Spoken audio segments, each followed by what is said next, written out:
सबक आज का हमारा लेक्चर नंबर 27 होने वाला है और 27 लेक्चर के अंदर हम आपके सामने एक नए चैप्टर के साथ हाज़िर हैं, यानी chapter number 2 of political science of 8th class. ठीक है ना। जैसे कि आपको पता है, हमने 8th क्लास पॉलिटिकल साइंस का लेक्चर सीरीज स्टार्ट किया है और हमने 27 लेक्चर्स के ऊपर कंप्लीट किए, जिसमें हमने T2 पूरा कंप्लीट किया और हम अब जो चैप्टर फर्स्ट है वहाँ से हमने अपने इस सीरीज़ को स्टार्ट किया है। चैप्टर 1 के अंदर हमने बहुत सारी चीज़ें पढ़ी कि कॉन्स्टिट्यूशन हमारे लिए क्यों ज़रूरी होता है, रोल ऑफ कॉन्स्टिट्यूशन। फिर हमने क्वेश्चन डिस्कस किए जो बहुत ही इंपॉर्टेंट है, जो आपके एग्ज़ाम में आने वाले हैं।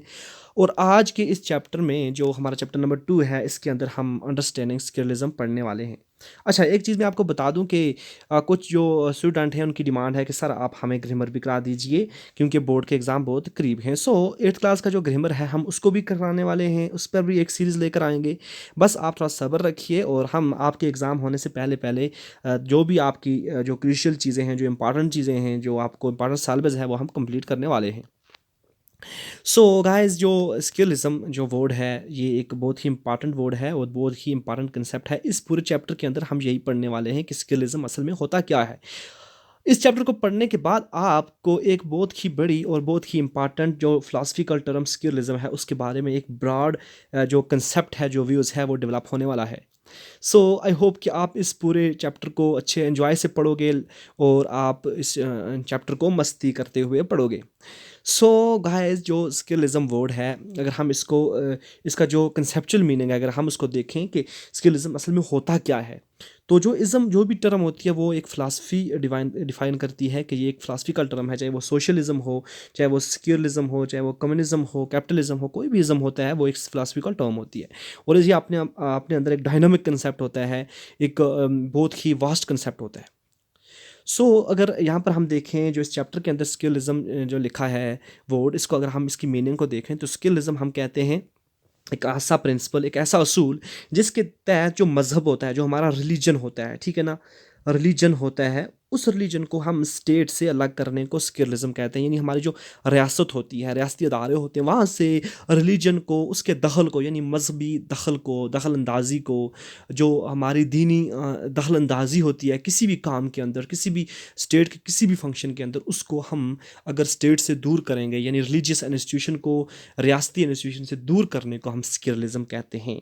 यानी जब एक स्टेट जिसका कोई मजहब ना हो, उसको हम स्किलिज्म कहते हैं। स्किलिज्म एक बहुत ही डायनामिक और वास्ट कंसेप्ट है। हर एक कंट्री के अंदर स्किलिज्म एक अलग कंसेप्ट होगा। अगर हम इंडिया की बात करें तो यहाँ पर स्किलिज्म का मतलब कुछ और होगा। इस तरह अगर हम फ्रांस की बात करें, वहाँ पर स्किलिज्म का मतलब कुछ और होगा, और यूएसए के अंदर स्किलिज्म का मतलब कुछ और होता है। लेकिन अगर हम इसका जो बेसिक कंसेप्ट है वो यही है हर एक कंट्री के अंदर, कि मजहब जो होता है, रिलीजन जो होता है, ठीक है, जिस तरह इस्लाम है रिलीजन, इस्लाम अगर रिलीजन है, ठीक है ना, फिर इस तरह जिस तरह हिंदुइज्म एक रिलीजन है, ठीक है ना, इस तरह जो दूसरे रिलीजन है, बुद्धिस्ट वगैरह जितने भी रिलीजन है, इन रिलीजन को स्टेट के इंस्टीट्यूशन से दूर रखने को हम स्किलिज्म कहते हैं, ठीक है ना। गाइस, हमें यहाँ पर एक जो ये पैराग्राफ है, इस पैराग्राफ को पढ़ने के बाद आप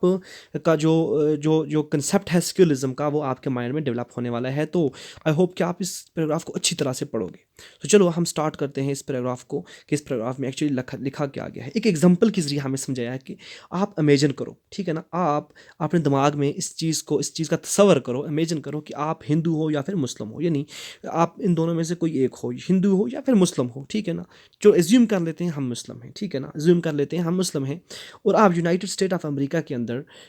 किसी एक पार्ट के अंदर आप रहते हो, यानी यूनाइटेड स्टेट ऑफ अमेरिका के किसी एक पार्ट के अंदर आप रहते हो। आप इंडिया से गए हो यूनाइटेड स्टेट ऑफ इंडिया की अमेरिका के अंदर, और वहाँ पर आप रहते हो, जहाँ पर यानी उस पार्ट के अंदर, यानी उस पार्ट के अंदर जो क्रिश्चियन फंडामेंटलिज्म है। अब यहाँ पर एक और नया वर्ड आता है, फंडामेंटलिज्म। फंडामेंटलिज्म होता है बुनियाद परस्ती, ठीक है ना, बुनियाद परस्ती, ठीक है ना, बुनियाद परस्ती। मेरा थोड़ा उर्दू ठीक नहीं है, लेकिन आप थोड़ा सा कर लीजिए मैनेज, ठीक है। बुनियाद परस्ती का मतलब होता है कि जो बुनियादी चीज़ें होती हैं मज़हब की, ठीक है ना, उनको पकड़ के बैठना और किसी भी दूसरे मज़हब के साथ नफरत करना, ठीक है ना, उस मज़हब को अलाउ ना करना अपने पार्ट के अंदर, अपनी कंट्री के अंदर। इसी को हम बुनियाद परस्ती कहते हैं और फंडामेंटलिज्म कहते हैं। तो यहाँ पर जिस पार्ट के अंदर आप यूनाइटेड स्टेट ऑफ अमेरिका के अंदर रहते हो, वहाँ पर क्रिश्चियन फंडामेंटलिज्म जो है वो पावरफुल में, यानी वो पावरफुल है, वो पावर में है गवर्नमेंट में, उसी का जो दखल अंदाजी है वो क्रिश्चियन फंडामेंटलिज्म की है, ठीक है ना। सपोज करो कि आप यूएसए के सिटीज़न हो, despite being a USA citizen, और no one is willing to rent their house to you, यानी कोई भी जो वहाँ पर यूनाइटेड स्टेट ऑफ अमेरिका के अंदर जो लोग हैं वो ये नहीं चाहते कि आपको वो अपना मकान रेंट पर दें, किराए पर दें। How would this make you feel, आपको आपको ये जो एक्ट होगा उन लोगों का, ये जो एक्शन होगा लोगों का, आपको कैसा लगेगा, ठीक है ना, आपको कैसा फील करवाएगा। Okay okay, would it not make you feel resentful, यानी आपको ये बुरा नहीं फील करवाएगा, आपको कुछ बुरा नहीं लगेगा ये इनकी ये चीज़ें देखकर, ठीक है, इनका ये एक्शन देखकर। आप क्या आप ये यहाँ पर बोलते हैं नेक्स्ट जो लाइन है उसमें बोलता है कि what if you would decide to complain against this discrimination, यानी आप क्या अगर आप इस डिस्क्रिमिनेशन जो आपके साथ डिस्क्रिमिनेशन हुई कि आप एक मुस्लिम थे या हिंदू थे, आप वहाँ पर गए और आपको कोई मकान अपना किराए पर नहीं दे रहा है क्योंकि वहाँ पर क्रिश्चियन फंडामेंटलिज्म जो है वो पावरफुल में है, बुनियाद परस्ती है वहाँ पर, क्रिश्चियन बुनियाद परस्ती, वहाँ पर जो क्रिश्चियन जो लोग हैं उनको ही वहाँ पर आला समझा जाता है, उनको ही अच्छा समझा जाता है और डिस्क्रिमिनेशन होती है मुस्लिम की या हिंदू के साथ। तो ये जो अगर आप इसकी कंप्लेन करते हो वहाँ पर जो रियासती इदारे हैं वहाँ पर जाकर, तो वो आपको कहते हैं इसके रिस्पांस में कि आप इंडिया चले जाओ, go back to India. Okay, क्या ये चीज़, ये एक्शन आपको एंग्री फील नहीं करवाएगा, गुस्सा नहीं दिलाएगा आपको? तो यहाँ पर हमें कहता है कि आपका जो गुस्सा होगा वो दो ही फॉर्म में हो सकता है, यानी आपका गुस्सा दो फॉर्म में हो सकता है, आपके दिमाग में दो तरह का गुस्सा आ सकता है। या तो आपके दिमाग में ये गुस्सा आएगा कि आप भी उनके साथ ऐसा ही रिएक्ट करो जैसा उन्होंने आपके साथ किया, यानी आप जब इंडिया के अंदर आओ और यहाँ पर जो क्रिश्चियन हैं उनके साथ आप भी ऐसा करने लग जाओ कि उनको भी आप अलाउ ना करो यहाँ पर उनको रेंट देना, मकान देना रेंट पर, ठीक है ना। या फिर दूसरा जो गुस्सा है, इस अच्छा यहाँ पर एक चीज़ और है कि इस गुस्से को हम रिटेलिएशन कहेंगे, यानी हम इसको जवाबी कार्रवाई, जवाबी जो कार्रवाई होती है हम, यानी किसी के साथ वैसा ही करना जैसा उसने आपके साथ किया, इसको कहते हैं रिटेलिएशन, रिटेलिएशन रिएक्ट करना वैसा ही, ठीक है ना। और या फिर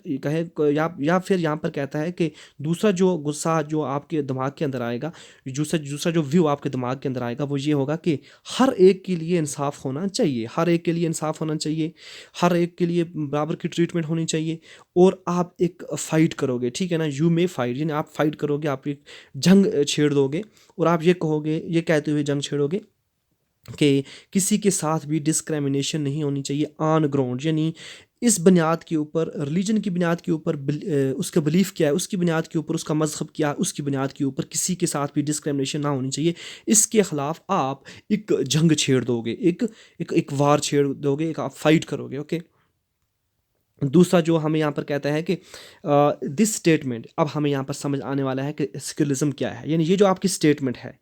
ये स्टेटमेंट एक एजम्पशन के ऊपर रेस्ट है, यानी एक एजम्पशन के ऊपर इसकी बुनियाद है कि जो भी डोमिनेशन रिलीजन की है, यानी आप जब ये जंग छेड़ोगे तो आप एक चीज़ लोगों को बताओगे कि लोगों जो भी डोमिनेशन है रिलीजन, जो भी रिलीजन की डोमिनेशन है, ठीक है ना, यानी रिलीजन को के रिलेटेड जो भी डोमिनेशन है, जो भी दबाव जो रिलीजन के रिलेटेड है उसको एंड करना चाहिए, शुड बी एंड, यानी ऑल फॉर्म ऑफ रिलीजियस जो डोमिनेशन है, यानी all form of dominated related to religion should be ended, यानी ऐसी डोमिनेशन जो रिलीजन के, यानी कोई भी लोग जो रिलीजन का नाम लेकर किसी दूसरे के ऊपर हुकूमत करते हैं, किसी दूसरे के ऊपर पावरफुल बनते हैं, किसी दूसरे को दबाते हैं रिलीजन के नाम पर, वो एंड होनी चाहिए। तो आपको मैं बता दूं कि यही चीज़ जो है वो सेक्युलरिज्म का एसेंस है, यानी सेक्युलरिज्म की जो रूह है ना, रूह जो मेन, जो उसका मेन जो बुनियाद है उसकी, वो है यही चीज़ कि रिलीजन की डोमिनेशन को ख़त्म करना, रिलीजन की डोमिनेशन को ख़त्म करना, यानी मज़हब का नाम लेकर कोई भी इंसान किसी दूसरे इंसान के साथ डिस्क्रिमिनेशन नहीं कर सकता, किसी दूसरे इंसान के साथ यहाँ पर रिलीजन का नाम लेकर किसी दूसरे इंसान को दबा नहीं सकता, किसी दूसरे इंसान पर वो यहाँ पर हुकूमत नहीं कर सकता रिलीजन का नाम लेकर। ओके, तो इसी को हम कहेंगे सेक्युलरिज्म का एसेंस, यानी सेक्युलरिज्म का। तो इस चैप्टर के अंदर आप सेक्युलरिज्म के बारे में बहुत कुछ जानने वाले हो और बहुत कुछ पढ़ने वाले हो, और इंडिया का क्या कंटेक्स्ट है, इंडिया का क्या कंटेक्स्ट है सेक्युलरिज्म के बारे में, इंडिया किस तरह सेक्युलरिज्म के कंसेप्ट को देखती है, वो भी आप पढ़ोगे। और ये बुनियादी जो पॉइंट था सेक्युलरिज्म का, मैंने आपको अपने इस लेक्चर के अंदर इस एक ही पैराग्राफ में आपको मैंने स्किलिज्म का एक कंसेप्ट जो था, मेन कंसेप्ट आपको समझा दिया कि स्किलिज्म का असल में मकसद क्या है, कि स्किलिज्म असल में होता क्या है। अब हम जो पढ़ने वाले हैं यहाँ पर स्किलिज्म की, अगर हम हिस्ट्री की बात करें और जो एक इंट्रोडक्शन की बात करें कि स्किलिज्म कैसे, मतलब हम कहाँ कहाँ पर देखते हैं, और डिस्क्रिमिनेशन जो होती है वो उसके ज़रिए हम समझेंगे कि स्किलिज्म असल में आया क्यों, क्या क्या वजह बनी स्किलिज्म की आगे आने की। सो अगर हम हिस्ट्री की बात करें तो हिस्ट्री जो है, तारीख जो है, वो हमें बहुत सारे डिस्क्रिमिनेशन की एग्जांपल प्रोवाइड करती है। ओ 1 मिनट प्लीज़।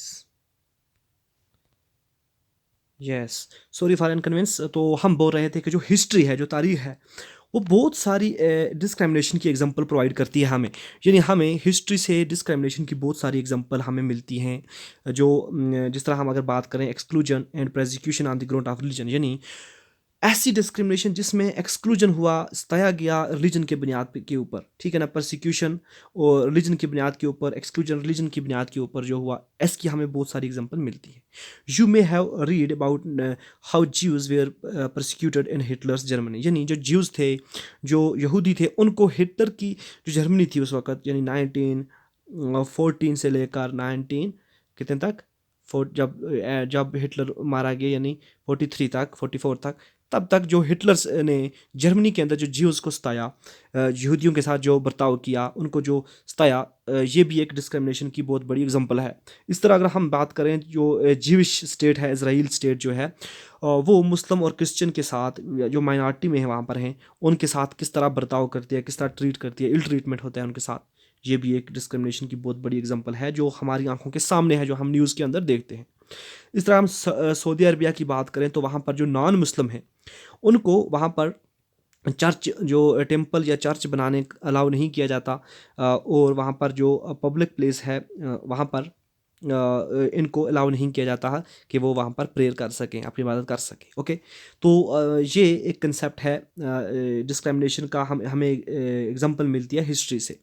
तो हर एक अलग अलग नज़र से देख सकते हैं कि उसके साथ किस तरह डिस्क्रिमिनेशन की जाती है। जिस तरह हम सऊदीया की बात करें तो वहाँ पर कुछ लोग कहते हैं कि उनके साथ इस तरह की डिस्क्रिमिनेशन होती है यहाँ पर, ठीक है। तो उनका मानना ऐसा है कि वहाँ पर उनको अलाउ नहीं किया जाता, उनकी चर्च और टेम्पल्स को अलाउ नहीं किया जाता, तो उनके लिए यहाँ पर ऐसी डिस्क्रिमिनेशन होती है। इस तरह मुस्लिम जो है या क्रिश्चियन जो है इज़राइल के अंदर, उनके साथ जो बर्ताव किया जाता है, तो वो कहते हैं कि हमारे साथ यहाँ पर डिस्क्रिमिनेशन होती है। ये हर एक का मानना है। तो अगर हम इन एग्जाम्पल को देखें कि एक मेंबर ऑफ रिलीजन जो है, एक कम्युनिटी जो है, रिलीजियस कम्युनिटी, उसके जो मेंबर हैं, वो दूसरी जो कम्युनिटी के मेंबर, जो रिलीजन के जो मेंबर हैं, दूसरी रिलीजियस कम्युनिटी के जो लोग हैं, उनके साथ डिस्क्रिमिनेशन करते हैं, उनको सताते हैं, ठीक है ना। ये जो एक्ट है डिस्क्रिमिनेशन का, ये उस वक्त तो बहुत आसानी से हो जाता है जब जो स्टेट होगी वो किसी एक रिलीजन को, पर्टिकुलरली किसी एक रिलीजन को ऑफिशियली रिकोगनाइज करेगी। यानी वो कहेगी, वो स्टेट कहेगी, वो गवर्नमेंट कहेगी कि ये जो रिलीजन है, फॉर एग्जाम्पल कोई भी, इस्लाम हो, हिंदुइज़्म हो, क्रिश्चियनिटी हो, या ज्यूइज़्म हो, तो ऐसे जो रिलीजन है, इनको कोई एक स्टेट अगर पर्टिकुलरली वो उनको रिकोगनाइज करेगी, वो उनको मानेगी कि यही हमारा रिलीजन है, इसी को हमें प्रमोट करना है, बाकी जो दूसरे रिलीजन हैं हमें उनसे कोई लेन देन नहीं है, तो तब जो उस पर्टिकुलर रिलीजन के लोग होंगे वो दूसरों के साथ डिस्क्रिमिनेशन करेंगे, और दूसरे जो रिलीजन के लोग हैं वो डिस्क्रिमिनेटेड फील करेंगे यहाँ पर, ठीक है ना, उस स्टेट के अंदर। यहाँ पर इन इंडिया स्किन, यहाँ पर हम एक क्वेश्चन हमसे पूछते हैं कि क्या जो इंडिया के अंदर जो स्टेट है वो discriminate against citizen on the ground of their religion, क्या वो किसी भी सिटीज़न को उसकी रिलीजन की बुनियाद पर, उसके मज़हब की बुनियाद पर उसके साथ डिस्क्रिमिनेशन ये स्टेट करती है, इंडियन स्टेट करती है? तो ये हमें बताना है, ठीक है ना। तो आज के ये लेक्चर हम यहीं पे स्टॉप करते हैं, क्योंकि लेक्चर बहुत लंबा हो जाता है। इसलिए हमने जो कंसेप्ट पढ़ा है स्क्यूलिज्म का, और हमने फिर इसकी हिस्ट्री और इसके एग्जाम्पल से हमने समझा कि स्क्यूलिज्म असल में होता क्या है। तो यहाँ पर हमें एक और क्वेश्चन है कि reread the introduction of this chapter. आप इस चैप्टर के इंट्रोडक्शन को फिर दोबारा पढ़ो। How do you think retaliation is not a proper response to this problem? क्या आपको कैसे लगता है, वाई, यहाँ पर पूछता है वाई डू यू थिंक, आपको क्यों लगता है कि जो रिटेलिएशन जो है, यानी जो अभी जो कार्रवाई है, वैसा ही एक्ट जैसा किसी दूसरे ने आप पे किया है, वो जो एक्ट वैसा ही होगा, वो इस प्रॉब्लम का, यानी जो जो प्रॉब्लम डिस्क्रिमिनेशन होती है, इसका एक रिस्पांस नहीं है, इसका अच्छा रिस्पांस नहीं है, प्रॉपर रिस्पांस नहीं है।